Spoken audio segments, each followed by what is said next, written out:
નમસ્કાર પ્રણામ મિત્રો, સ્વાગત છે તમારું એક નવા વિડીયોમાં।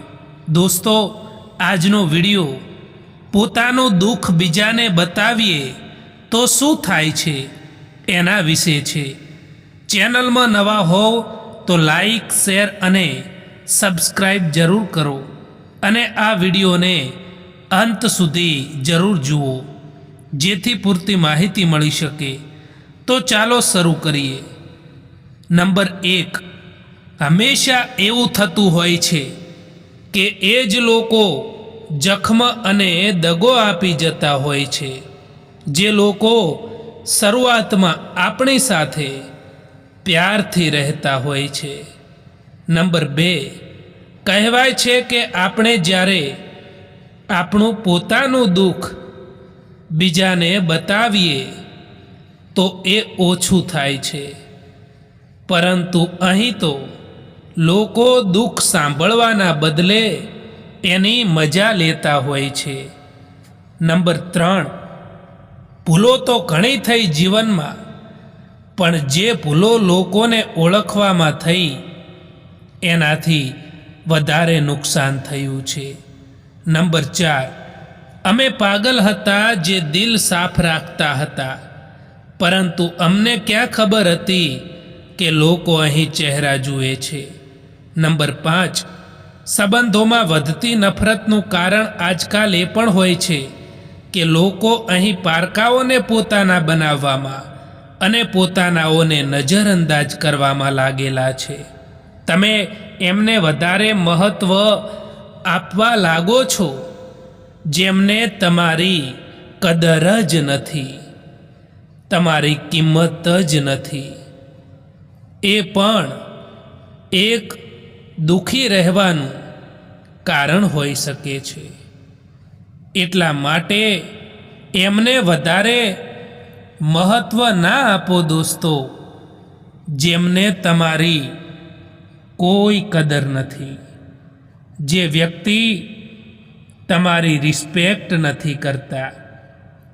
અમીરી જો દિલની હોય ને તો લોકો સાયકલ પર પણ ખુશીઓ મનાવતા હોય છે, બાકી તો કારમાં પણ લોકોને રડતા જોયા છે। ભરોસો પણ કાચ જેવો હોય છે, આજકાલ તો એને જેટલો પણ સંભાળો તેમ છતાં છેવટે એ તૂટી જ જાય છે। ક્યારેય પણ આંસુ ના આપતા એમની આંખોમાં દોસ્તો, જેમણે હારીને પણ તમને જીતાડ્યા છે। કોઈના સારા સમયમાં બેસવું એ તો સરળ વાત છે, પરંતુ કોઈના મુશ્કેલ સમયમાં કામ આવે એવા લોકો ખૂબ જ ઓછા હોય છે। જેમના મનના ભાવો સારા હોય છે એમનું દરેક કામ સારું જ થાય છે। યાદ આપણે એમને કરીએ છીએ જેમને આપણે પોતાના માનીએ છીએ, અને યાદ આપણે એમને આવીએ છીએ જે લોકો આપણને પોતાના માને છે। કોણ શું કરી રહ્યું છે, કેમ કરી રહ્યું છે, શા માટે કરી રહ્યું છે, આ બધી વાતોથી તમે હંમેશા દૂર રહો, કારણ કે આ બધામાં જો તમારું ધ્યાન કેન્દ્રિત કરવાની ભૂલ કરશો તો તમે તમારી મંજિલ સુધી નહીં પહોંચી શકો। એટલા માટે આ બધાથી દૂર રહેશો એટલા જ તમે તમારી મંજિલની નજીક રહેશો। જે જ્ઞાની હોય છે એને સમજાવી શકાય છે, જે અજ્ઞાની હોય છે એને પણ સમજાવી શકાય છે, પરંતુ જે અભિમાની હોય છે, અહંકારી હોય છે, એને ક્યારેય પણ નથી સમજાવી શકાતા. એને ફક્ત સમય જ સમજાવી શકે છે. એટલા માટે ક્યારે કોઈને સમજાવવાની કોશિશ બિલકુલ ના કરો દોસ્તો.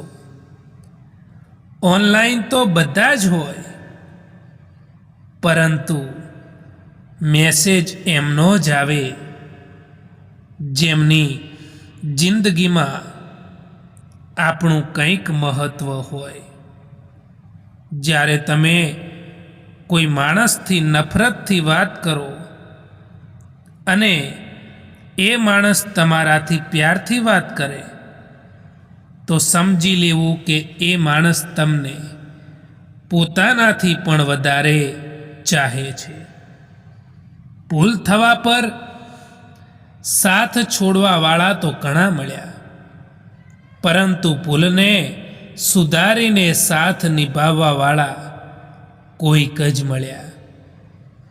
ક્યારેય કોઈ પણ બીજાની વાતોને સાંભળીને પોતાના સંબંધો ખતમ ના કરો દોસ્તો, કારણ કે એ સંબંધો તમારા હોય છે, બીજાના નહીં.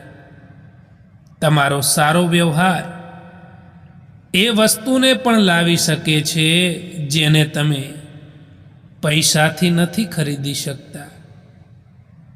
ક્યારેક તમે કંઈ પણ ના કરો તો પણ લોકો તમને ખોટા સાબિત કરી દે છે, કારણ કે તમે એ નથી કરતા જેવું લોકો ઈચ્છે છે.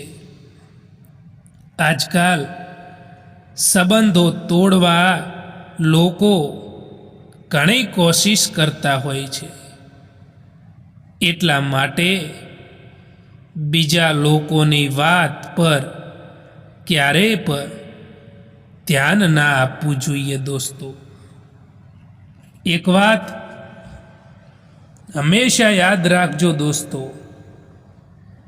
કે પાછા એ લોકો મળશે જે લોકો ખોવાઈ ગયા છે, બાકી જે લોકો બદલાઈ ગયા છે ને, એ ક્યારેય પણ પાછા નથી મળતા.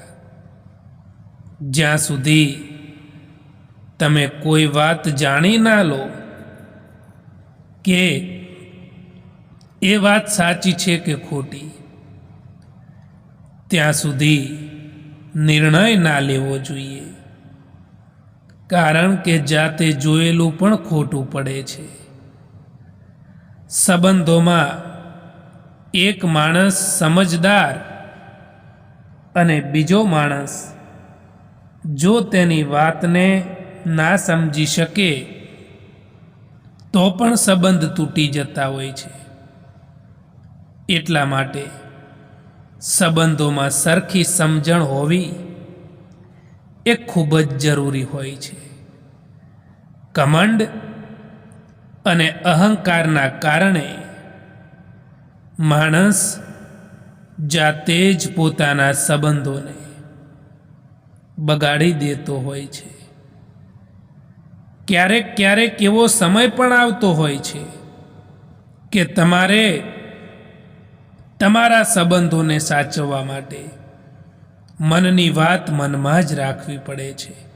દોસ્તો, આ વિડીયો પસંદ આવ્યો હોય તો આ ચેનલને સબસ્ક્રાઈબ જરૂર કરો. વિડીયો જોવા માટે આભાર.